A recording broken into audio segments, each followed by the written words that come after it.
Join me as I take on the challenge of sharing the 8 money mistakes that I have made and finally overcome to achieve financial freedom. Now, managing your finances can be incredibly difficult, but you do have to be disciplined to make sure this works. It can be a very, very delicate dance. Any misstep can really throw you off balance and also go ahead and tank that budget. But the worst part is, a lot of people don't realize we're making mistakes until it is too late.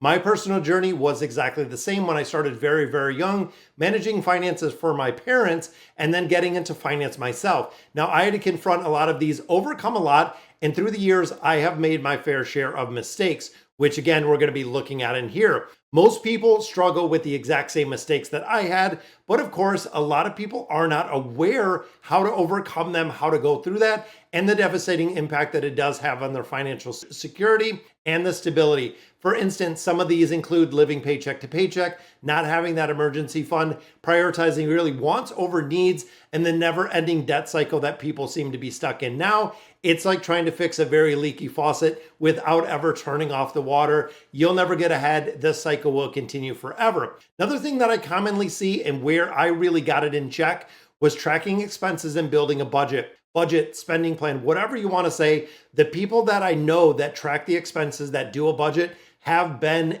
in my career as a financial counselor, have been and done far better knowing exactly where their money is going. Without a clear picture, it really puts in some stumbling blocks about making financial decisions and also coming up with those financial goals. Now, let's not forget about the impulse spending that we see, failing to plan for the future, and of course, not having that emergency fund. Now, when you start looking through these 8 mistakes one by one, they can slowly build on each other, and it is a very, very slippery slope. Now, of course, when you get caught up in the moment, prioritizing short-term gratification, this is where the discipline comes in over the long-term financial goals that you want to. And of course, the consequences or the severity of these can be very severe. Looking at high interest debt, when you start getting buried in credit card debt, and that's what I'm seeing right now with a lot of individuals, it can crush your credit score, it can damage relationships, it can ruin marriages. There are so many things that can come from poor money management. And trust me, I have been there as well. So as I think back and I reflect on my own personal journey, these 8 specific things are really what I kind of put up on a pedestal and I really held myself to. The first mistake was not having a clear financial goal. So when I think of 18 years old, 20, 25, 30, even 35, I never really set clear financial goals. I didn't have very specific, I didn't measure them, I didn't write them down. I didn't even have a time frame behind them. Knowing that I wanted to eliminate debt, knowing that I wanted to get rid of and really start creating wealth for myself, it was living day to day. It was getting caught up in the moment without the direction, without the purpose that comes with clear financial goals. And of course, how do you ever achieve or, plan to achieve getting financial success or financial independence if you don't have a clear definition of these goals? Since I have sat down, defined my financial goals, I literally have them written down there on a sticky note on my computer screen. Retiring at the age of 50 is the biggest financial goal, but also setting my kids up for education. I'm making sure that it is paid for, setting up generational wealth, paying for the house that we own, and also investing a lot of money, setting those clear financial goals and putting really a time frame that you want to succeed and really hit those financial goals makes a really big difference. Second mistake was overspending on luxury. Now, just like anyone else, I do love expensive things. I mean, who doesn't? But I thought I deserved it. I thought it was worth it. When I started looking at what I was spending on things and really breaking down my budget, taking that deeper dive into debt, realizing really that self-worth and really happiness isn't tied to possessions. This was one of my biggest eye-opening really awakenings years ago, is looking at the things, having expensive cars, having luxuries, taking luxurious vacations, but owning things versus the time and effort to actually experience life is where really my frugality, I feel like, kicked in.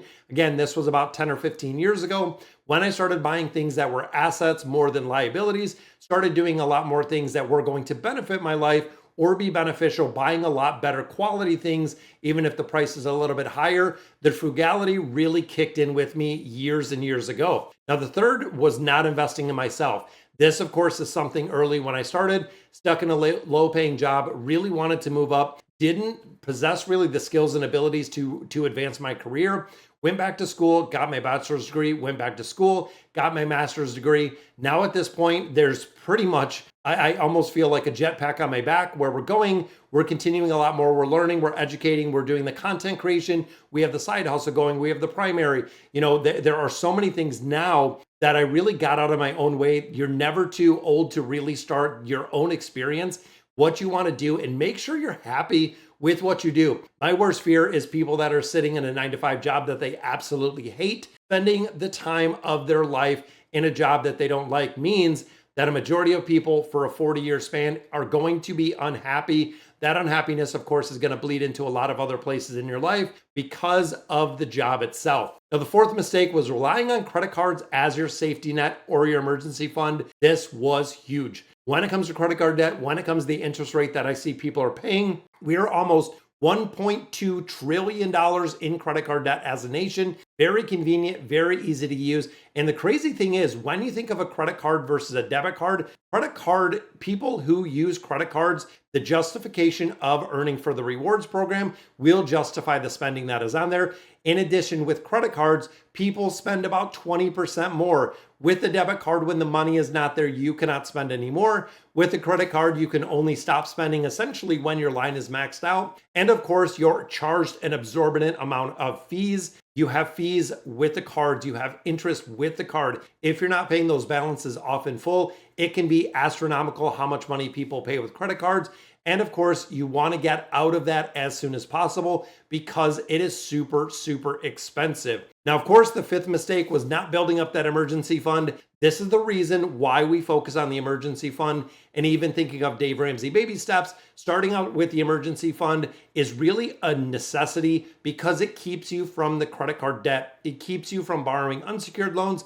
It keeps you, when unexpected expenses rise, that you're going right back to borrowing, because borrowing has a price tag with it. Borrowing has an interest rate attached to it, meaning that if you have an emergency, and let's say it's $5,000 for, let's say, a new furnace, that $5,000 over the next 5 years could cost you $7,000 plus, depending on the rate, depending on your credit score. So now that $5,000 furnace didn't only cost you $5,000, it costed you a lot more. And I see people that are carrying debt indefinitely. I see people that have done debt consolidation. We've done it, rolled everything together, 3 to 5 years. We're doing the same thing. We're putting all of this debt together. 3 to 5 years, we're putting all the debt together. And the snowball goes on, and they never actually get out of debt. They're not eliminating the debt. They're not getting rid of it. And that, of course, goes back to our next point, number 6, which is budgeting. The importance of budgeting, it is not too complicated. It is not too time consuming. The truth is, it is essential if you want to hit that financial freedom. And if you want to do right back here, our debt-free journey, if you ever want to get there, it is important that you are budgeting. And again, this doesn't have to be you spending an hour or two every single day breaking down the budget. For majority of budgets, once you do it the first time, it might be a little bit time consuming. Now with the addition of technology, it makes it super easy through a lot of apps. You can track all of your credit cards, all your spending, all your bank accounts, with some very simplified apps. But even if you want to do it old school pen and paper, you can make a budget, and a majority of the fixed things are going to stay the same. When you think of mortgage payments, car payments,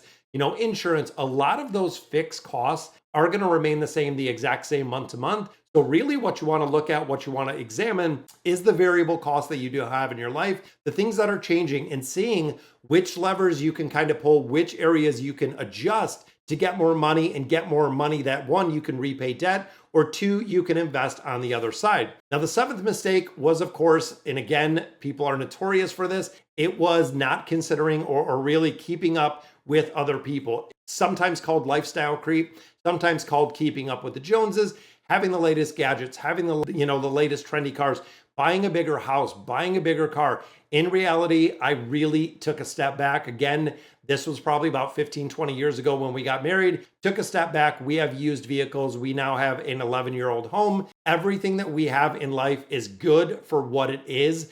We're not buying new cars. Both of our cars at this point are 8+ years old. I know we're going to have to replace them sooner or later, but again, thinking of the used car, not keeping up with the Joneses, buying the new one, buying the flashy one, because again, it comes with a really big price tag. It also comes with a big interest price tag as well. And the eighth and final mistake that I made, and this goes back to when I was 18, started investing, letting fear hold me back. Afraid to take risks, afraid to fail. And the big thing with this is when it comes to investing, if I would have stuck with some of my original investments, which was buy mail with checks. If you don't know what those are, go ahead and Google it. But they were with checks through Investco. You actually, they mailed you a prospectus. You got a check. If you wanted to invest, you mailed it back to Investco and they would invest for you. This, of course, is something that I cashed out years later, afraid, seeing it go down a little bit, selling out. At this point, I do dollar cost averaging for all of my investing. I put it into a 3 ETF portfolio, which works absolutely perfect. And it has, at this point in the last 3 years, that portfolio is up 81% through dollar cost averaging, which is just insane to think about it. So the most significant insight, honestly, that I came from these mistakes is the importance of self-awareness, knowing exactly where you are, knowing your strengths and weaknesses, and knowing exactly what direction you want to go. There isn't going to be a budget. There isn't going to be a spending plan. There isn't going to be something that is going to fit everyone in the box. Again, when you think of like Ramit, I can teach you to be wealthy, or I can teach you to be rich. When you think of Dave Ramsey and the baby steps, it is really, you can't have a generic strategy that is going to fit everyone, that is going to be really in the box for everyone. Checking out YouTube, looking at TikTok, looking at Instagram, bunch of different places, a lot of people have different advice. And overall, you have to know exactly what you're getting and the advice that you're getting, and knowing the motivational and the habits that you do have. So in the end, overcoming these 8 mistakes essentially have set me up for financial freedom. Only thing we have at this point is the house. It is going to be paid off, and I am saving that caveat for my 50th birthday. That way I can cash out what I need in my investment account, pay off the house in the entirety, and it is going to be done at that. So don't forget to take away the importance of learning from these mistakes, and that is the reason why I did want to share them with you. Achieving financial success is not a one-size-fits-all solution. Understanding everyone's journey is unique. It's going to be a little bit different than mine. So thank you guys for watching. I'd love to hear from you in the comments below what you guys think. What do you think of some of the money management mistakes you've overcome in your life? What lessons did you take away, and what did you learn from them? Also, don't forget to check out the other video that we have with money saving tips and tricks, the hacks, and also the investment videos, and I'll catch you in the next one.